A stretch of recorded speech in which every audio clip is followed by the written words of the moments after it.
The air in the executive boardroom was freezing, but my palms were completely dry.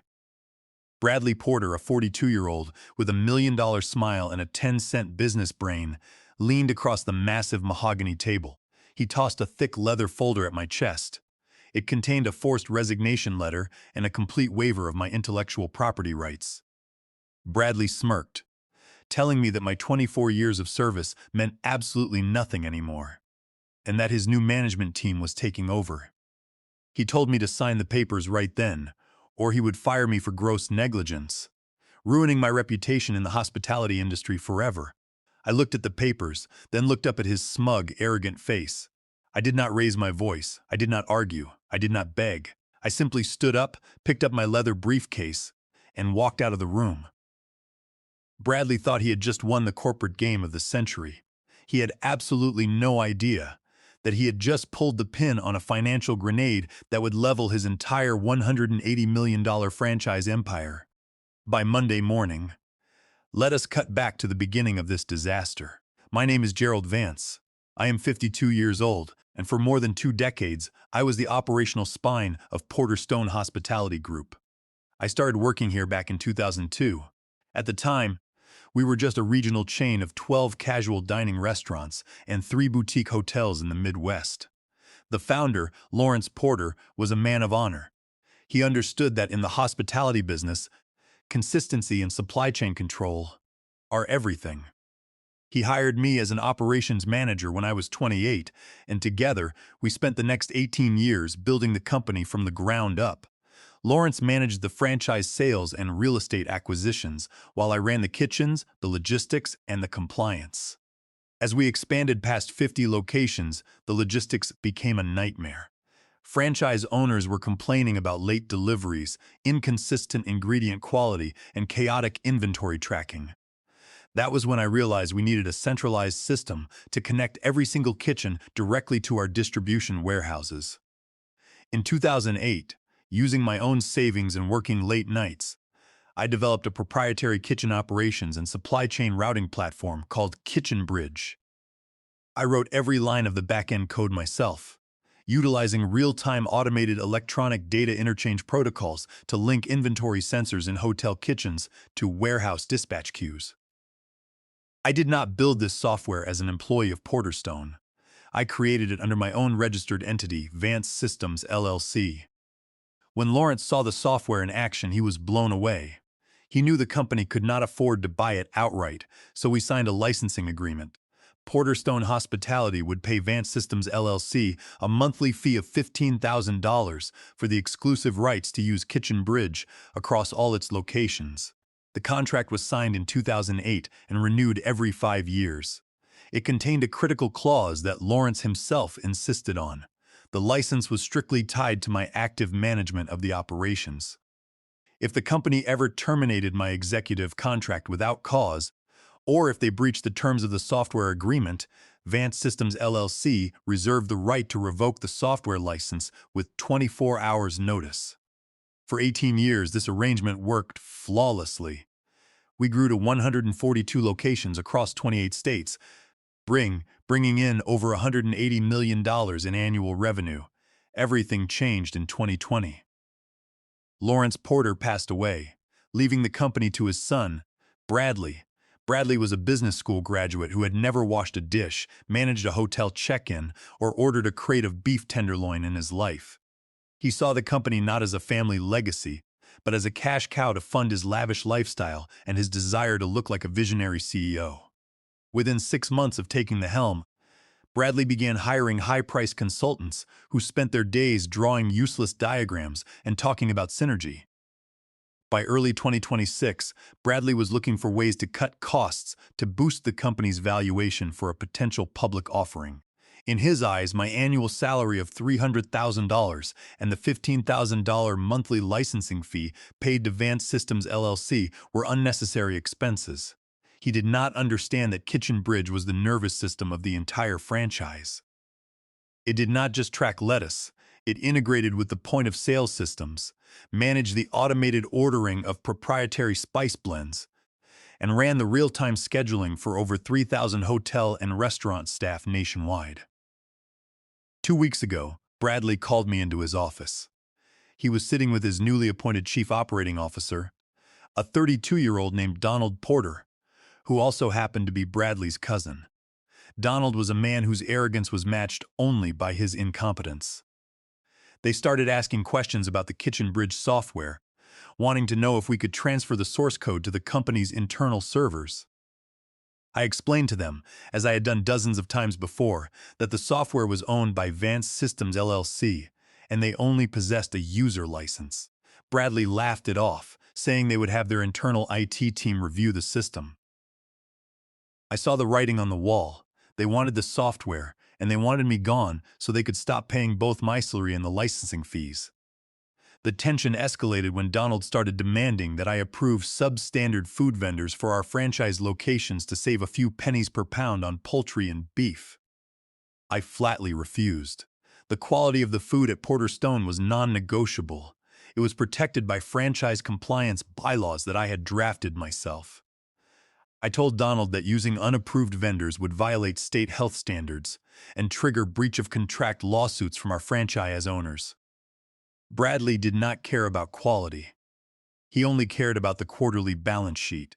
He accused me of being old-fashioned and resisting change. That was the moment they decided to execute their plan to push me out, believing they could simply steal my software and lock me out of my own life's work. They had no idea that they were playing with fire, and the matches were entirely in my hands. The trap was sprung on a Thursday afternoon. I had just returned from auditing a newly franchised hotel in Denver when I received a calendar invite for an urgent meeting in the executive boardroom. The title was a dry and corporate-sounding operations alignment review. When I walked in, I found Bradley Porter and Donald Porter waiting for me, along with a corporate lawyer named Henderson, whom Bradley had recently put on the payroll. Henderson was a sleek, aggressive young lawyer who specialized in squeeze-outs.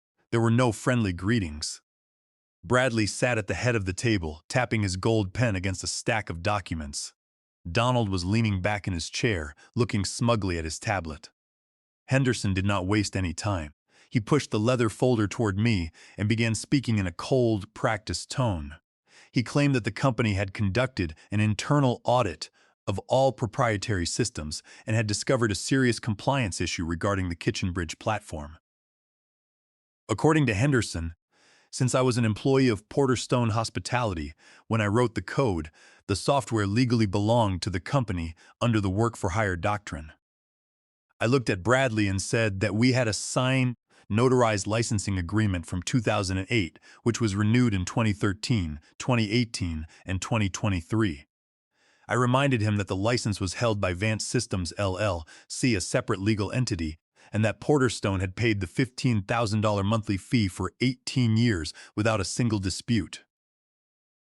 Bradley dismissed my explanation with a wave of his hand. He said that his father, Lawrence, had made a mistake and had given me a sweetheart deal because they were friends.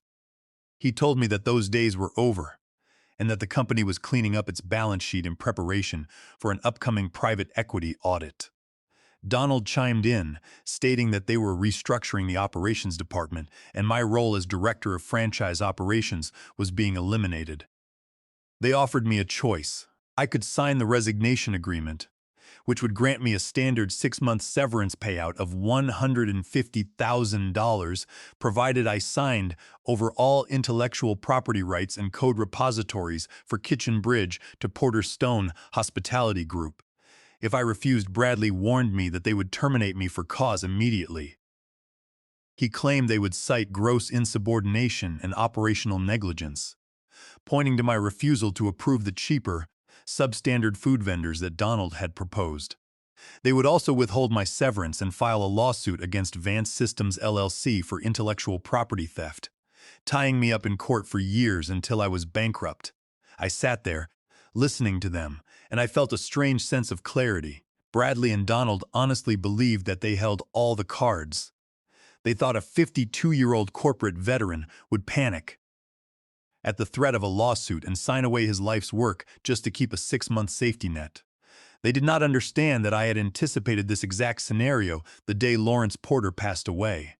I knew Bradley's greed would eventually lead him to my doorstep. I reached into my briefcase, pulled out my copy of the executive employment contract and the master software licensing agreement and placed them on the table. I flipped to Clause 14C of the employment contract, which clearly stated that if I was terminated without cause, the company was legally obligated to pay me 24 months of my salary, which amounted to $600,000, plus an intellectual property continuity bonus of another $600,000. I also flipped to Clause 9 of the software licensing agreement, which stated that Vance Systems LLC could terminate the software license with 24 hours' notice if the company breached the terms, failed to pay, or terminated my employment without cause. I pointed to the clauses and explained that if they terminated me without cause, they would owe me $1.2 million. If they tried to terminate me for cause based on fabricated compliance issues, I would sue them for breach of contract and wrongful termination, and my lawyers would use the documentation of Donald's substandard food vendor proposals as evidence of constructive dismissal. Furthermore, I reminded them that the Kitchen Bridge license would automatically expire exactly 24 hours after my termination. Bradley's face turned bright red. He slammed his fist on the table, shouting that the clauses were outdated and that his lawyers would have them thrown out of court in a week. He screamed that he was the CEO. His name was on the building, and he would not be extorted by an aging employee. He told me that I was done, that I was fired for cause effective immediately, and that I had 20 minutes to pack my things and get out of the building. He ordered Henderson to draft the termination paperwork and told Donald to have the security guards escort me to my office. I did not raise my voice. I did not show anger. I simply closed my briefcase, stood up, and looked Bradley dead in the eye. I told him that I understood his decision and that my legal counsel would be in touch. As the security guards watched me pack my personal belongings into a cardboard box, Donald stood by the door, smirking and whispering to the guards. I packed my framed photos, my personal notebooks, and the physical security keys for the Vance Systems servers. I left my company-issued laptop on the desk, wiped of all personal data, but containing all standard operating files. When I walked out of the lobby of the Porter Stone headquarters, the autumn air was crisp. I took a deep breath. For 24 years, I had dedicated my life to building that company. I had worked 80-hour weeks, missed family dinners, and saved them from countless operational disasters. Bradley thought he had just discarded a piece of trash. He had no idea that he had just handed me the keys to his own destruction. I drove straight to my home office, sat down at my desk, and opened my personal laptop. It was time to activate the kill switch. When I arrived at my home office, I immediately called Diana Mercer. Diana was a sharp, seasoned contract attorney who had spent 30 years dismantling corporate bullies. She had helped me draft the renewals for the Kitchen Bridge licensing agreement over the years, and she knew the contracts inside and out. I emailed her the termination letter that Bradley's lawyer had sent me, along with the corporate waiver they had tried to force me to sign. Within an hour, Diana called me back. Her voice was calm but carried a distinct edge of professional anticipation. She told me that Bradley's lawyer, Henderson, had made a critical rookie mistake by firing me for cause without providing the contractually mandated 30-day cure notice, and by citing my refusal to approve substandard food vendors, which was a direct violation of their own franchise bylaws. They had committed a material breach of both my employment agreement and the software license. She confirmed that under Clause 9 of the licensing contract, I was legally within my rights to revoke the license for Kitchen Bridge.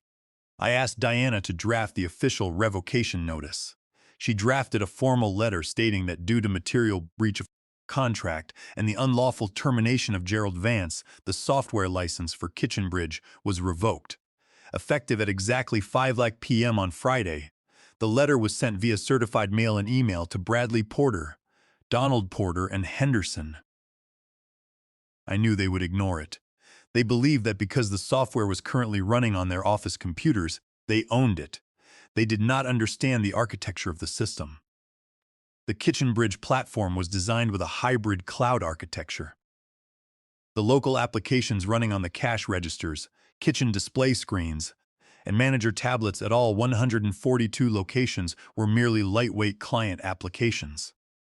The actual intelligence of the system, the database of proprietary spice formulations, the automated EDI dispatch engine, the real-time scheduling algorithms, and the vendor API gateways, ran on Amazon Web Services servers owned, hosted, and paid for by Vance Systems LLC. Porterstone Hospitality had never owned the servers. They had only paid for access to the API endpoints. On Friday morning, I sat at my desk and logged into the AWS console for Vance Systems. I pulled up the security groups and API gateway configurations. For 18 years, I had maintained this code, updating the security certificates, optimizing the database queries, and ensuring 99.9% uptime. I looked at the dashboard.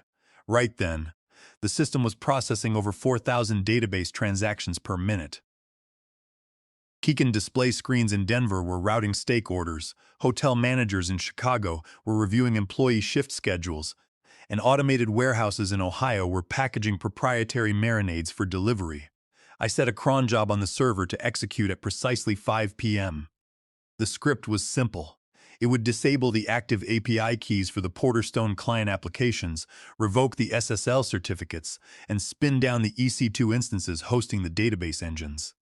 It would not delete any data. It would simply take the entire platform offline and place it behind a secure firewall accessible only by my hardware security keys.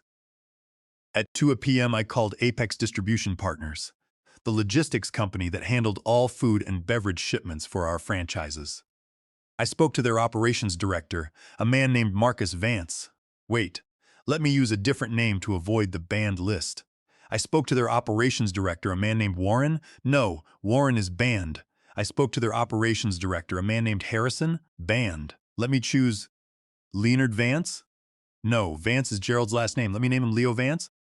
No, Vance is my last name. Let's name the logistics director Leonard Finch or Leonard Vance. Let's use Leonard Briggs.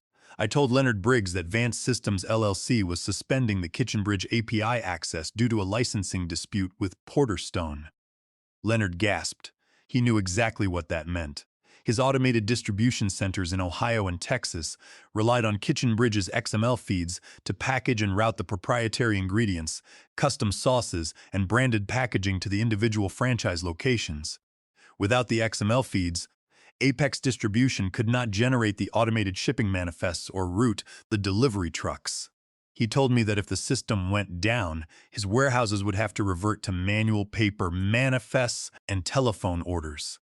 He warned me that they were completely unequipped to handle manual processing for 142 locations and that the supply chain would gridlock within 48 hours. I told him I had no choice, as Bradley Porter had terminated the agreement. At 4:55 p.m., I sat in front of my dual monitors, watching the transaction logs scroll by. I felt a slight twinge of sadness for the franchise owners, many of whom were hardworking entrepreneurs who had invested their life savings into their locations. But I also knew that the only way to expose Bradley's incompetence was to let his system fail. At 4:59 p.m., the logs showed a spike in activity as dinner service began on the East Coast. At 5 p.m., the screen flickered. The scrolling database transactions stopped. The active API keys were disabled. The SSL certificates were revoked. The cloud servers spun down into silence. The digital nervous system of Porterstone Hospitality Group was officially dead. I closed my laptop, walked into the kitchen, and poured myself a glass of iced tea. I knew it would not take long for the phone calls to start. By Friday night, the corporate empire was in absolute chaos. At the franchise locations, the dinner rush turned into a nightmare. In the kitchens, the digital display screens that normally organized and routed orders went black. The servers could not enter orders into the cash registers because the point-of-sale systems could not connect to the central cloud database to verify pricing or inventory.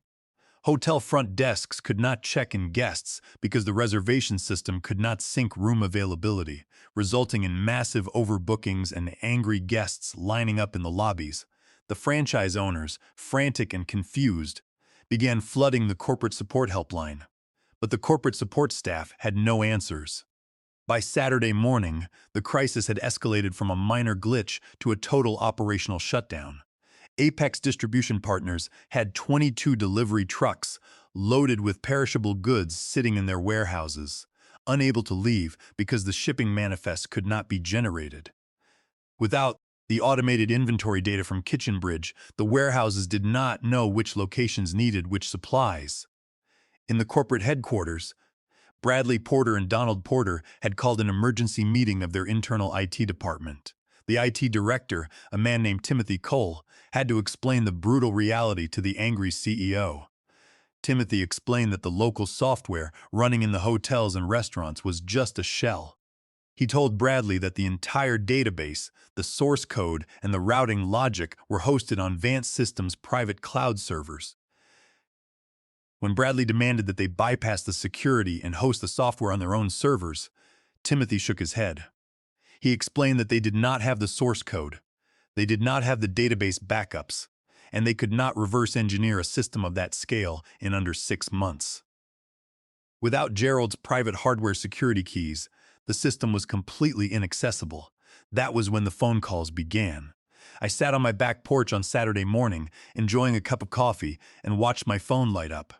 The first call was from Bradley. I let it go to voicemail. 10 minutes later, Donald called. I ignored it. By Saturday afternoon, I had received 15 voicemails from Bradley and 10 from Donald. The voicemails progressed from angry threats of legal action and police intervention to desperate begging. Bradley's voice in the later messages was cracked with panic. He was realizing that his $180 million company was losing over $2.4 million in lost sales and franchise penalty claims every single day. On Sunday morning, my phone rang again.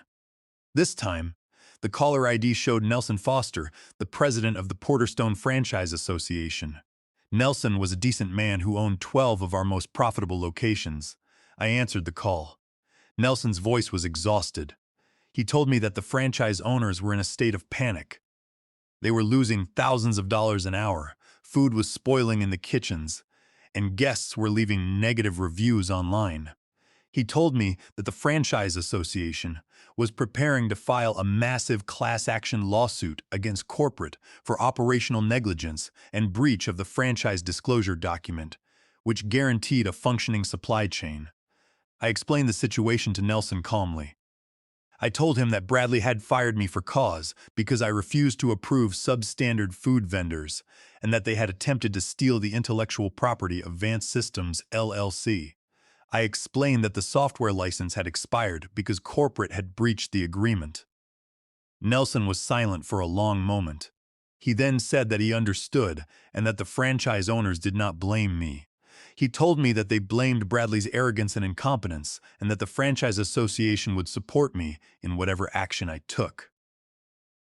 A few hours later, I received an email from Henderson, the corporate lawyer. The tone of the email was completely different from the boardroom meeting on Thursday. There were no more threats of lawsuits or accusations of theft. Henderson was practically pleading for an emergency meeting to discuss a resolution. He stated that corporate was willing to pay a temporary license fee to get the system back online while we negotiated a settlement. I forwarded the email to my lawyer, Diana Mercer. Diana replied to Henderson, stating that we would agree to an emergency meeting on Monday morning at 9 a.m., but only at her office. She also specified that Bradley and Donald must attend in person, and they must agree to our baseline conditions before entering the room. The baseline conditions were simple: the immediate reinstatement of my salary as a consultant, the payment of the outstanding licensing fees, and a formal retraction of the termination for cause. Bradley had no choice but to agree. The countdown to their total collapse was ticking, and they were out of time. On Monday morning at exactly 9 a.m., the meeting convened at Diana Mercer's office. Bradley Porter and Donald Porter looked like ghosts. Their expensive suits were wrinkled, their hair was messy, and the smug arrogance that had defined them just days ago was completely gone. Henderson, the corporate lawyer, sat beside them with a stack of folders, looking thoroughly beaten. Diana did not offer them coffee. She did not exchange pleasantries. She simply laid out our terms on the conference table. The settlement agreement she had drafted was a masterpiece of corporate capitulation. First, Porterstone Hospitality Group would pay a one-time settlement fee of $1.2 million.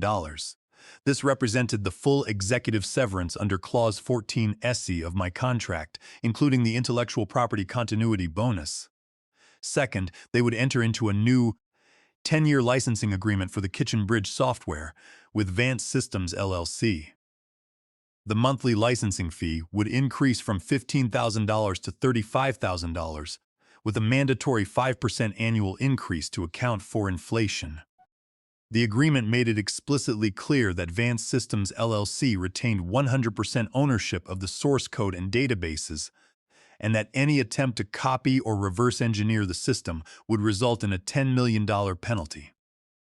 Third, Bradley and Donald had to sign a formal letter of apology to the Franchise Association, taking full responsibility for the system outage and admitting it was caused by a corporate oversight. Finally, and most importantly, Bradley had to step down as CEO, and Donald had to be terminated from the company immediately. The Franchise Association would be granted a permanent seat on the board of directors to oversee future operational decisions.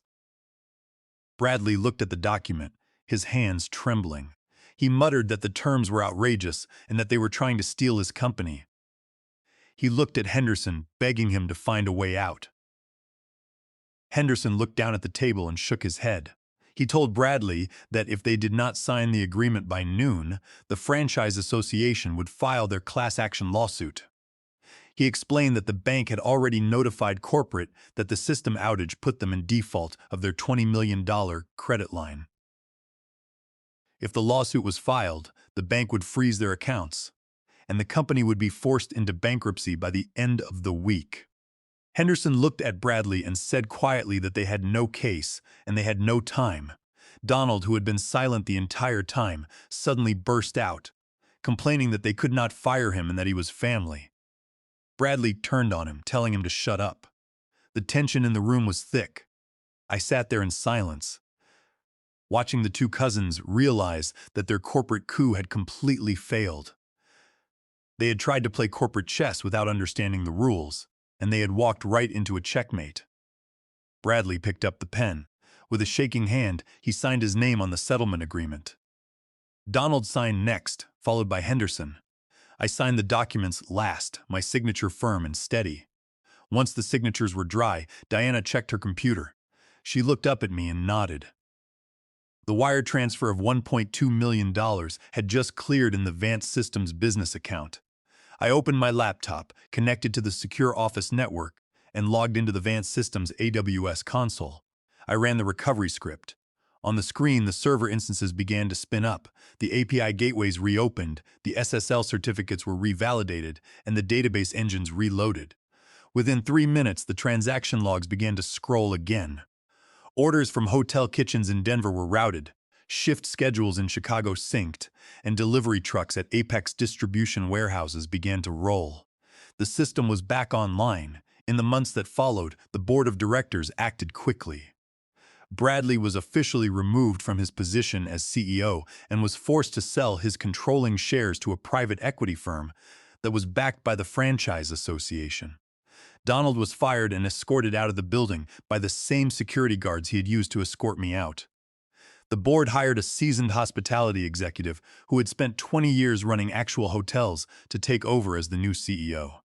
Today, I no longer have to worry about corporate politics or arrogant executives. I retired from active daily operations and spend my time traveling and consulting. But every month, Vance Systems LLC receives a wire transfer of $35,000 from Porter Stone Hospitality Group. I saved the company my father's friend had built, protected the franchise owners who depended on my work, and ensured my own financial freedom. Every time I see a Porter Stone hotel or restaurant, I smile, knowing that while Bradley's name was on the sign, it was my code that kept the lights on.